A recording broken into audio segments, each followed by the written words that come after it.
नमस्कार दोस्तों, स्वागत है आपका साक्षी की आवाज़ चैनल में। तो दोस्तों, आज की कहानी है जब बेटे ने माँ बाप की इज्जत मिलाई मिट्टी में, लेकिन फिर भी बेटे के प्यार में उन्होंने उसे माफ़ कर दिया।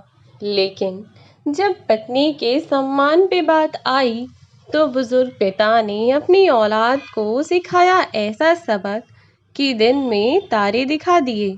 तो दोस्तों, यह कहानी है एक बूढ़ी माँ की जिनके 2 बेटे और एक बेटी थी। शुरू से ही अपने बेटे पर उन्हें बहुत नाज था और यह कोई नई बात भी नहीं है। पुराने ज़माने में ऐसा ही हुआ करता था। बेटियों से कहीं ज़्यादा वैल्यू बेटों की समझी जाती थी। बेटियां चाहे कुछ करें या ना करें, उनको हमेशा ही नीचे समझा जाता था। और ऐसे ही सोच थी गांव की एक साधारण सी महिला सोमवती जी की, जिन्होंने अपने सामने कभी किसी महिला को ऊंचे पद पर आसीन नहीं देखा, और देखती भी कैसे। सोमवती जी खुद भी एक मध्यम वर्गीय परिवार से थीं और उनके पिता की मानसिकता भी कुछ ऐसी ही थी कि बेटियां तो केवल चूल्हा चौका करने के लिए ही होती हैं। और इसी कारण से मात्र 10 साल की उम्र में प्रीतम नाम के एक आदमी से उनकी शादी कर दी गई। और चूंकि वे उस समय बहुत छोटी थीं, तो उन्हें अपने ससुराल में बहुत सारी मुश्किलों का सामना करना पड़ा। और इसीलिए वे सोचती थीं कि कम से कम उन मुसीबतों का सामना उनकी बेटी को ना करना पड़े। और इसीलिए उन्होंने सोच लिया था कि जब तक बेटी 19-20 साल की नहीं हो जाएगी, उससे पहले उसकी शादी नहीं करेंगे। लेकिन फिर भी वह अपने पति के आगे अपनी नहीं चला पाईं और मात्र 18 साल की उम्र में उनकी बेटी का विवाह कर दिया गया। उन्होंने सोचा तो कुछ और ही था, लेकिन वक्त को शायद कुछ और ही मंजूर था। लेकिन उनकी बेटी की किस्मत अच्छी थी कि उसका पति उम्र में उससे ज़्यादा बड़ा भी नहीं था और बहुत समझदार और घरेलू इंसान था। इधर उनका बेटा, जो कि उनकी बेटी से काफ़ी बड़ा था, अभी तक वह अपनी पढ़ाई कर रहा था और खुशी खुशी उसके पिता प्रीतम जी अपने बेटे की पढ़ाई में पैसा लगा रहे थे। कहने को तो प्रीतम जी ज़्यादा रईस आदमी नहीं थे, लेकिन अपने गांव के जाने माने ख्याति प्राप्त व्यक्तियों में से एक थे। गांव में उनकी तूती बोलती थी, इसीलिए गांव के रीति रिवाज को भी वह बहुत ज़्यादा मानते थे। और इसीलिए बेटी की शादी भी उन्होंने वक्त रहते ही कर दी थी, क्योंकि आप तो जानते ही हैं कि गांव के लोगों की सोच कैसी ही होती है। तो बस बेचारे प्रीतम जी भी अपनी सोच के हाथों मजबूर थे और आखिरकार उनकी बेटी की शादी हो चुकी थी। लेकिन बेटा बेटा तो घर का वारिस माना जाता है ना, और इसीलिए प्रीतम जी ने अपने बेटे को हर सुख सुविधा दी। उन्हें जिस बात का ज्ञान नहीं था, उन्होंने अपने बेटे को वे सुविधाएं भी देने की पूरी कोशिश की। सबसे पहले उनका बेटा ही गांव से शहर पढ़ने के लिए गया। 12वीं की परीक्षा भी उनके बेटे ने शहर के ही स्कूल से पास की थी। अब जब बेटे की 12वीं की परीक्षा पास हो चुकी थी, तो आगे की पढ़ाई के लिए उसका दाखिला शहर में ही करा दिया गया और उसकी ग्रेजुएशन का 2nd ईयर था। और इधर उसकी बहन, जो कि अभी 11वीं कक्षा में ही थी, उसकी शादी तय कर दी गई। शादी के बाद उसने घर को अच्छे से संभाल लिया और इधर प्रीतम जी और उनकी पत्नी सोमवती जी दोनों ही दिन बिता रहे थे, क्योंकि अभी तक दोनों के हाथ पैर बिल्कुल सही सलामत थे। तो वे दोनों घर और खेतों का सभी काम खुद ही किया करते थे और अब तो बेटे की ग्रेजुएशन भी पूरी हो चुकी थी। जब बेटे की पढ़ाई यानी कि उसकी ग्रेजुएशन पूरी हुई, तब उसकी शादी के बारे में बात की गई। लेकिन शादी का नाम सुनते ही उसके चेहरे की हवाइयाँ उड़ गईं। फिर उसने अपने पिता से कहा कि पिताजी, मैं अभी और पढ़ना चाहता हूँ। यदि मैं एक बार रुक गया तो फिर मैं कभी आगे नहीं बढ़ पाऊँगा। इसीलिए आप मुझे अभी इन सब झंझटों में मत डालिए। पहले एक बार मैं अपना भविष्य संवार लूं, उसके बाद शादी वादी तो सब होता ही रहेगा। प्रीतम जी ने भी बेटे को इस चीज़ के लिए मना नहीं किया, क्योंकि वे अपने बेटे से बहुत प्यार करते थे और साथ ही उनका बेटा पढ़ाई के लिए कह रहा था, तो यह तो एक अच्छी ही बात थी ना। उनका बेटा जितना ज़्यादा पढ़ रहा था, गांव में उनकी इज्जत उतनी ही ज़्यादा बढ़ रही थी। लेकिन जितने लोग उनसे प्यार करते थे, उतने ही लोग उनसे नफरत भी करते थे। जहाँ चाहने वालों की कमी ना हो, वहाँ नफरत करने वालों की कमी भला कैसे हो सकती है। बस कुछ ऐसा ही प्रीतम जी के साथ भी था। उनको गांव में बहुत इज्जत दी जाती थी। समय के साथ उनकी बेटी अपनी घर गृहस्थी में रच बस गई थी। अब उसके अपने 2 बच्चे थे और इधर उसका भाई अपनी पोस्ट ग्रेजुएशन भी पूरी कर चुका था। इधर जब उसकी पोस्ट ग्रेजुएशन भी कंप्लीट हो गई, तो उसके पिता ने उससे शादी के बारे में कहा। इस बार उसने टाल मटोल तो नहीं की, लेकिन वह चुप लगा गया। आखिरकार प्रीतम जी के बेटे ने जब कोई जवाब नहीं दिया, तो उन्होंने अपनी धर्म पत्नी सोमवती सी से कहा कि देखो सोमवती, पता नहीं क्या बात है, मुझे तो लगता है कि हमारा बेटा नवीन हमसे कुछ छुपा रहा है। तुम एक बार इससे बात करके देखो ना कि सच्चाई क्या है। क्यों यह शादी का नाम सुनते ही इतना अजीब बर्ताव करने लगता है। तब वे बोलीं, अजी आप भी ना जाने कैसी बातें करते हैं। बच्चा है, अपने माँ बाप के सामने अपनी शादी की बात सुनकर थोड़ा शर्मा गया होगा, और आप हैं कि खामखा ही इतनी सी बात को लेकर परेशान हुए जा रहे हैं। तब प्रीतम जी बोले, अरे मेरी धर्मपत्नी जी, यह तो मैं भी समझता हूँ, लेकिन शर्माने और घबराने में फ़र्क भी मुझे साफ पता चलता है।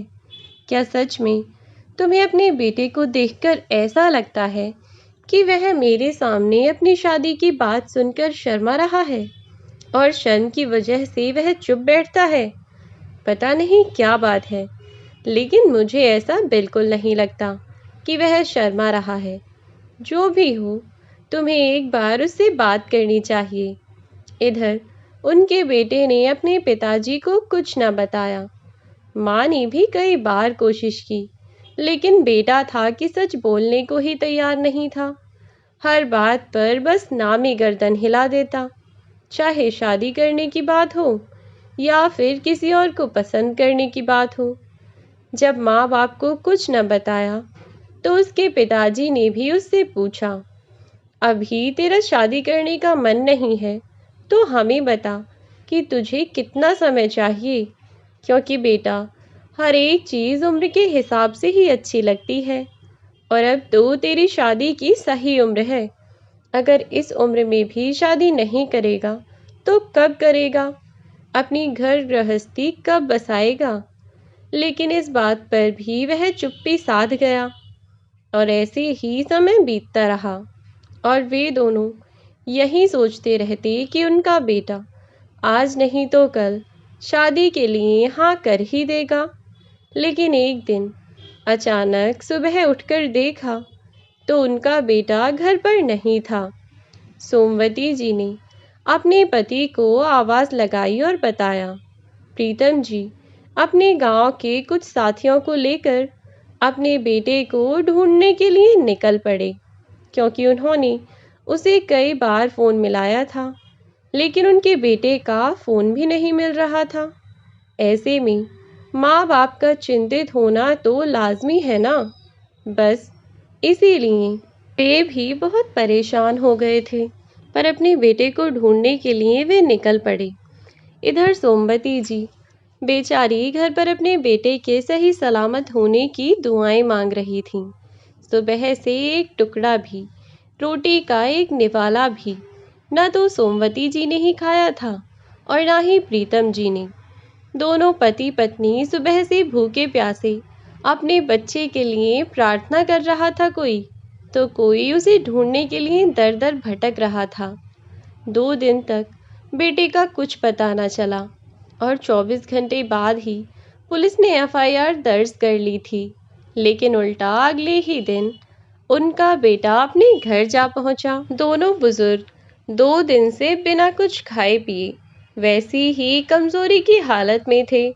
दोनों बस किसी भी तरह अपने बेटे से मिलने की प्रार्थना कर रहे थे कि इतनी ही देर में बाहर से किसी ने आकर दरवाज़ा खटखटाया और बाहर बहुत चहल पहल हो रही थी, जैसे बहुत से लोग उनके घर के बाहर इकट्ठा हैं।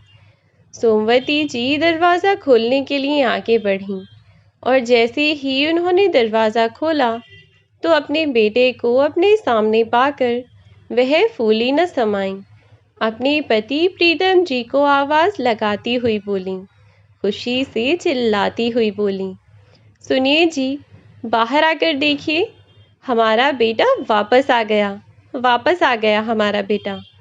खुश होती हुई लगभग बड़बड़ाए जा रही थीं और अपने बेटे को सीने से लगा लिया। अपने बेटे को गले लगाकर वे जोर जोर से रोने लगीं और बोलीं, कहाँ चला गया था तू? तूने हमारे बारे में एक बार नहीं सोचा? हम दोनों तुझे पागलों की तरह कब से ढूंढ रहे हैं और तू अचानक से बिना बताए कहाँ गायब हो गया था तू? जानता है कि तेरे पापा तेरे यहाँ ना होने पर कितने परेशान थे, उनकी और मेरी कैसी हालत हो गई थी। हम दोनों तो बस मर ही जाते अगर तू ना आता। बेचारी रोती जा रही थी। तब उनके बेटे ने उन्हें शांत कराया।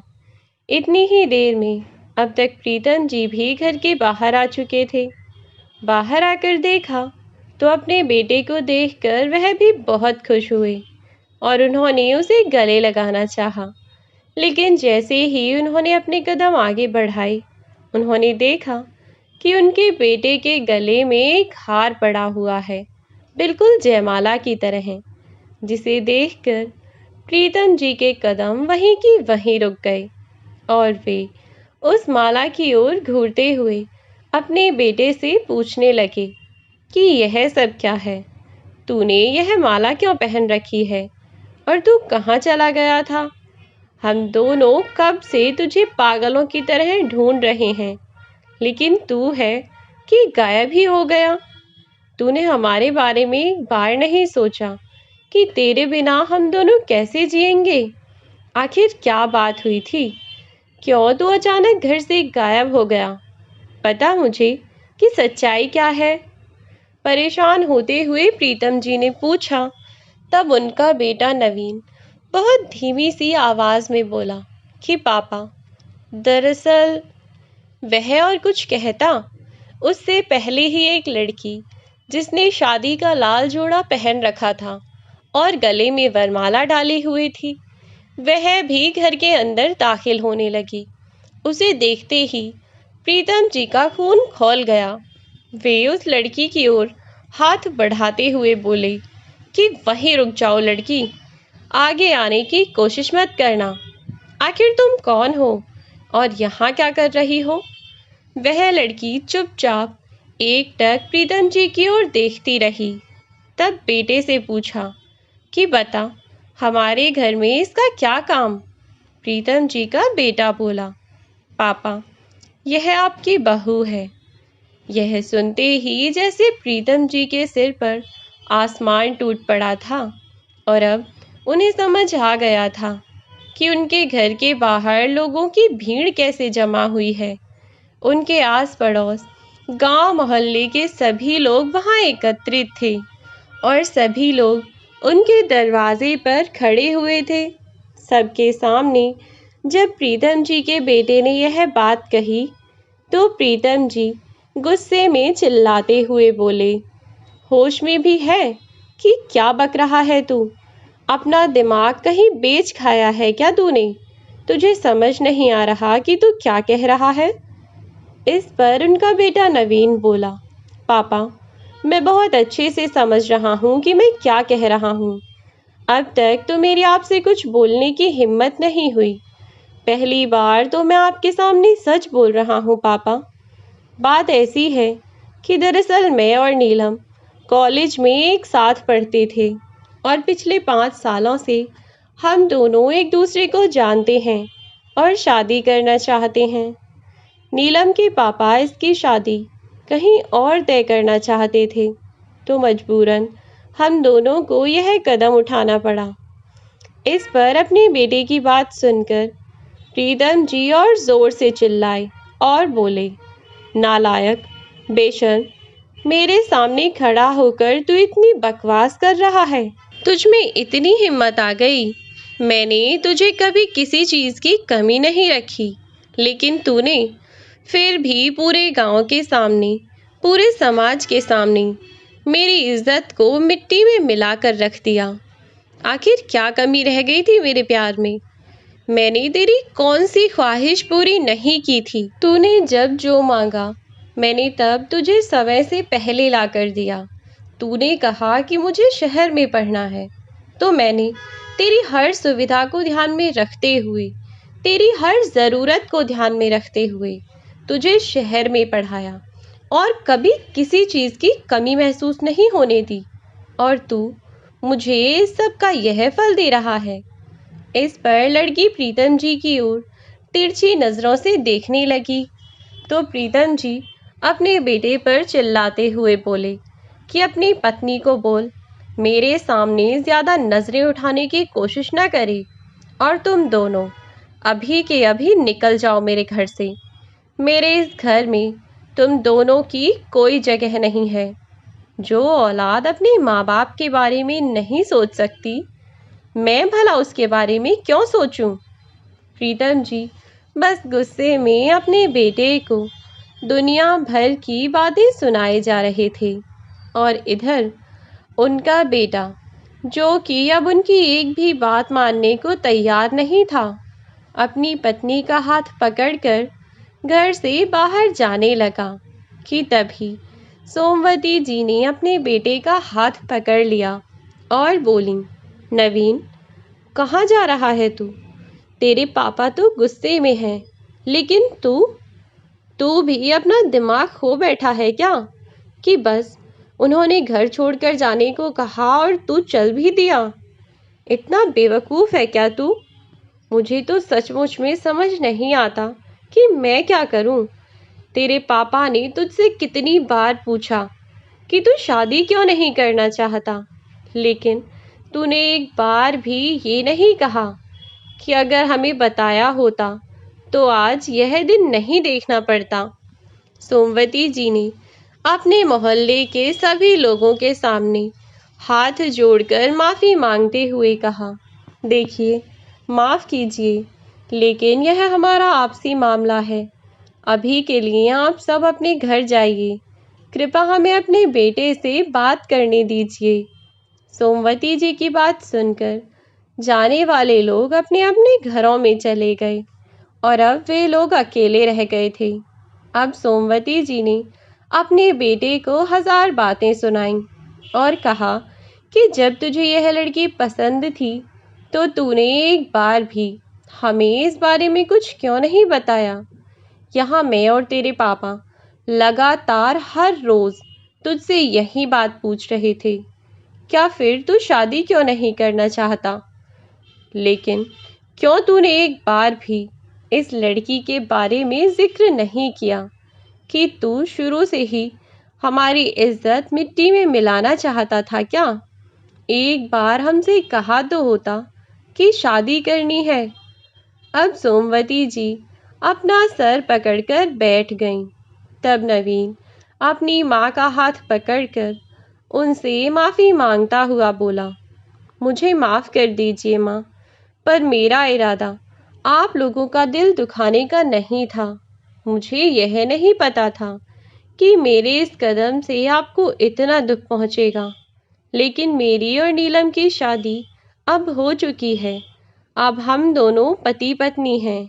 अब आप ही बताएं कि मैं क्या करूं। मैं अपनी गलती पर बहुत पछता रहा हूं माँ, लेकिन अब मैं क्या कर सकता हूँ।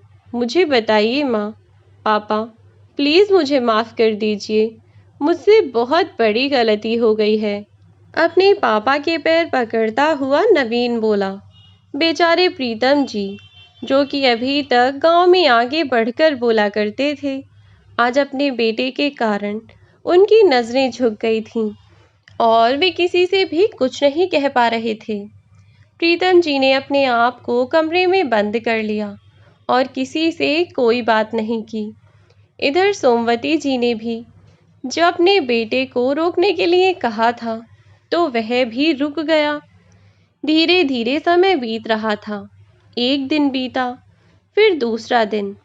इधर सोमवती जी अपने पति को संभालने में लगी हुई थीं और उधर वह लड़की जो उनकी बहू बनकर आई थी, उसके तेवर तो दूसरे दिन ही आसमान पर चढ़े हुए दिखाई देने लगे।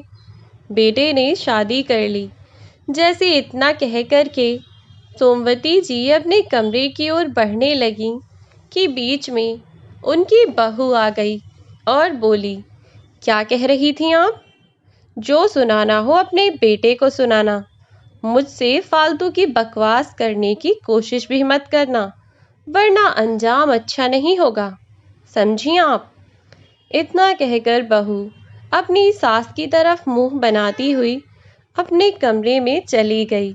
अपनी बहू की इस बात से अब सोमवती जी और भी ज़्यादा चिंतित हो गईं कि उनका बेटा जाने किस बला को घर में उठा लाया है, जो कि किसी की सुनने को तैयार ही नहीं है और हर समय हर किसी के सिर पर चढ़कर रहना चाहती है। अब तो वह और भी ज़्यादा परेशान थी और इधर उनका बेटा था, जो अपनी पत्नी का भक्त बना बैठा था और होना भी चाहिए, क्योंकि आखिर उसकी पत्नी उसके ही सहारे थी। लेकिन इसका मतलब यह तो नहीं कि माँ बाप को पूरी तरह से भूल जाएं। लेकिन नवीन, वह तो अपनी पत्नी के चक्कर में माँ बाप को भूल ही चुका था और इधर प्रीतम जी की जिंदगी तो जैसे किसी अनजान मोड़ पर आकर रुक सी गई थी, जहाँ अकेलापन, मायूसी और उदासी के अलावा उन्हें कुछ नजर नहीं आता था। जब वे अपने कमरे से बाहर आए तो दूसरे ही दिन उन्होंने अपने बेटे और बहू को घर से बाहर निकालने का निश्चय कर लिया था।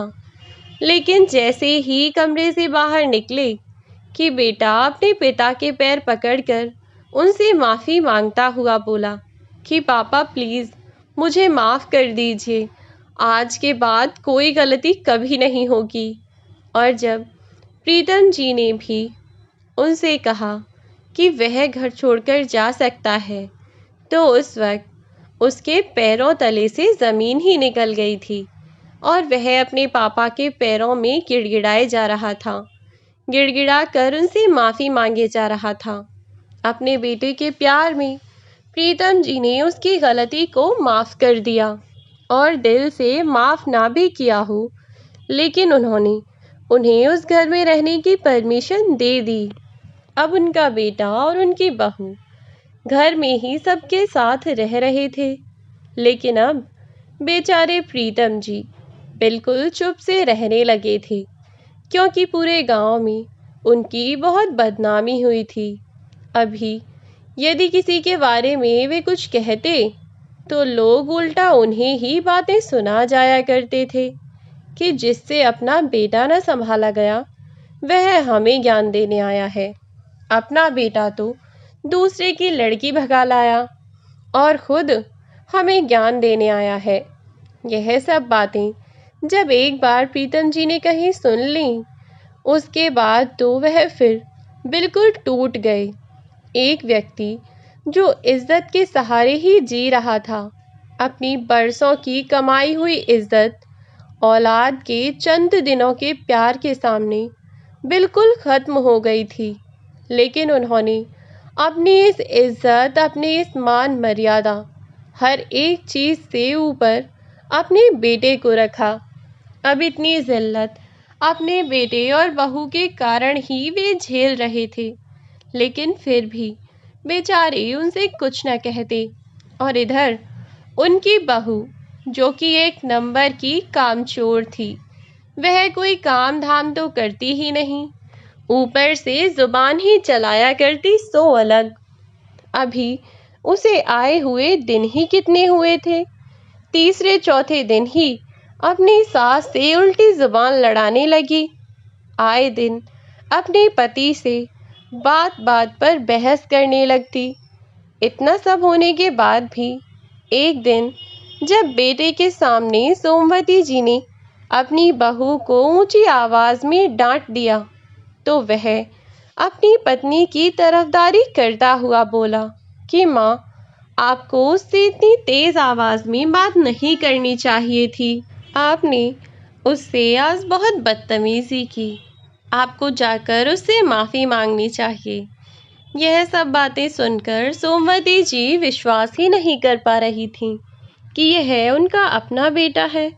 इधर जब सोमवती जी से उनका बेटा नवीन बात कर रहा था कि तभी प्रीतम जी घर के अंदर दाखिल हुए।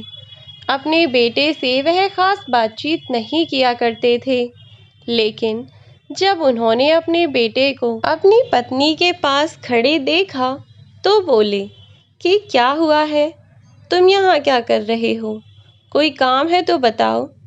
तो उनका बेटा अपने पिता के सामने बोला कि पापा, माँ ने आज नीलम से बहुत बदतमीजी की है, तो मैं उनसे यही कहने आया था कि उन्हें नीलम से माफ़ी मांगनी चाहिए।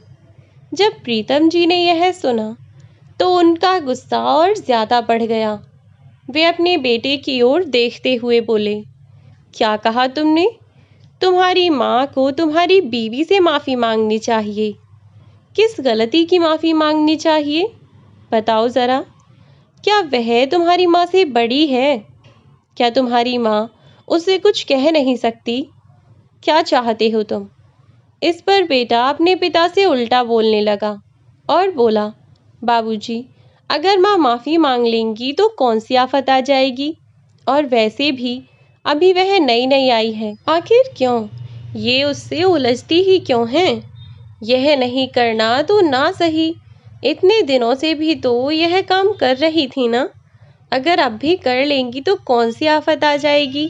अरे अभी इतनी बूढ़ी भी नहीं हुई है माँ कि दोनों वक्त का खाना ना बना सकें। बस इतना सुनते ही गुस्से में प्रीतम जी ने अपने बेटे को एक जोरदार तमाचा जड़ दिया और बोले, खबरदार जो इस गलतफहमी को पालने की कोशिश भी की तो यह मत सोचो कि मैं तुमसे डरता हूँ या घबराता हूँ। मैं तो तुम्हें इस घर में रहने दे रहा था केवल तुम्हारी माँ के प्यार के कारण कि यह इतने वर्षों तुमसे दूर ही रही है, और फिर से तुम अगर इससे दूर चले जाओगे तो शायद यह जी भी ना पाए, और तुम अपनी उस 4 दिन की आई पत्नी के लिए अपनी इस माँ का सम्मान झुकाना चाहते हो। वैसे भी तुम्हारी खातिर इतना सब कुछ करने के बाद भी अब भी तुम्हें हमारे अंदर ही कमियां नजर आ रही हैं। अपनी बीवी को समझाने से तो रहा, यह तो यहाँ माँ को ही समझाने चला आया। इतनी देर में नवीन की बीवी बोल पड़ी और बोली, पापा जी, इस घर में सबसे ज़्यादा तो आप ही बोलते हैं और किसी को बोलने की ज़रूरत नहीं है। जिस दिन से आई हूँ आपकी किट-किट सुन रही हूँ, हर समय कुछ ना कुछ बक-बक करते रहते हैं। अरे कौन सी आफत आ गई, क्या कर दिया आपने उनके लिए? पढ़ाया लिखाया तो कोई एहसान नहीं किया, यह हर माँ बाप का फ़र्ज़ होता है जो कि सभी करते हैं। आपने कोई अनोखा काम नहीं किया अपने बेटे को पढ़ाकर, सभी माँ बाप अपने बच्चों को पढ़ाते हैं और फिर आप हर समय इन्हीं बातों का दोष लगाते रहते हैं इन्हें। हम क्या आप लोगों के बिना जी नहीं सकते? अरे शुक्र मनाया कीजिए कि हम दोनों घर वापस आ गए। वरना बुढ़ापे में कोई चिता को अग्नि देने वाला भी न मिलता। आए बड़े घर से निकालने वाले। अपना टेढ़ा मुंह करती हुई नीलम जैसे कुछ क्षणों में ही अपने मुंह से इतना जहर उगल दिया था कि बस वह जहर पूरी तरह से प्रीतम जी और सोमवती जी के मन में घुल चुका था।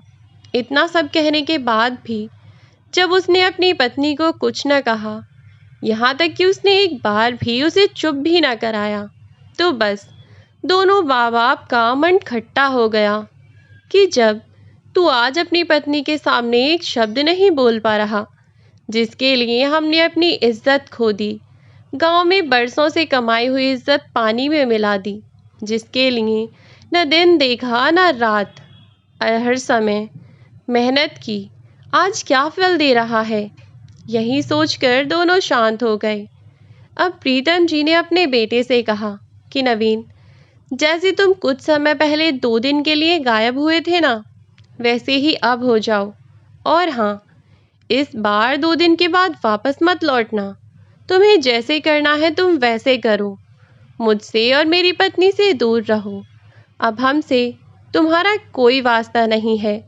एक बार बेटे के प्यार में आकर गलती कर चुका हूँ, अपनी इज्जत खो चुका हूँ, लेकिन उसके बाद भी मुझे क्या मिला? तुम्हारी पत्नी की इन सब फालतू बातों से मुझे माफ़ करना, लेकिन हम अब और बर्दाश्त नहीं कर सकते। मैं और मेरी पत्नी इस घर के मालिक हैं और किसी का यहाँ कोई अधिकार नहीं है। तो निकल जाओ यहाँ से। अपनी पत्नी को साथ लेकर जाना तो अच्छा नहीं लगेगा। लोग कहेंगे कि ससुर ने अपनी बहू को धक्के देकर निकाल दिया। अब नवीन के पास कोई रास्ता भी नहीं था, इसलिए वह अपने ससुराल की ओर बढ़ चला, जहाँ मुश्किल से उसे 4 दिन बिठाकर खाना खिलाया गया।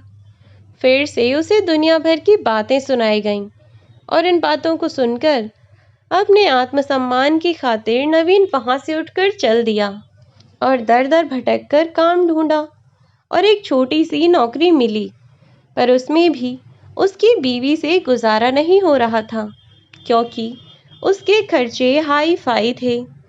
अब इस बार नवीन हार गया। नवीन अपने कर्मों की सजा भुगत रहा है और उसके माँ बाप अकेले अपना जीवन गुजार रहे हैं, लेकिन वह प्रार्थना करते हैं कि कुछ समय के लिए ही सही, लेकिन एक दिन उनके बेटे को अपने माँ बाप के इस दर्द का एहसास ज़रूर हो। तो दोस्तों, यह थी हमारी आज की कहानी। आज की कहानी आपको कैसी लगी, नीचे कमेंट करके ज़रूर बताएं। वीडियो अच्छी लगी हो तो लाइक करके शेयर कर दें और चैनल को सब्सक्राइब ज़रूर कर दें अगर आप इस चैनल पर नए हैं तो। आज की वीडियो में इतना ही। मिलती हूँ नई वीडियो में एक नई कहानी के साथ। तब तक के लिए बाय बाय प्यारे दोस्तों।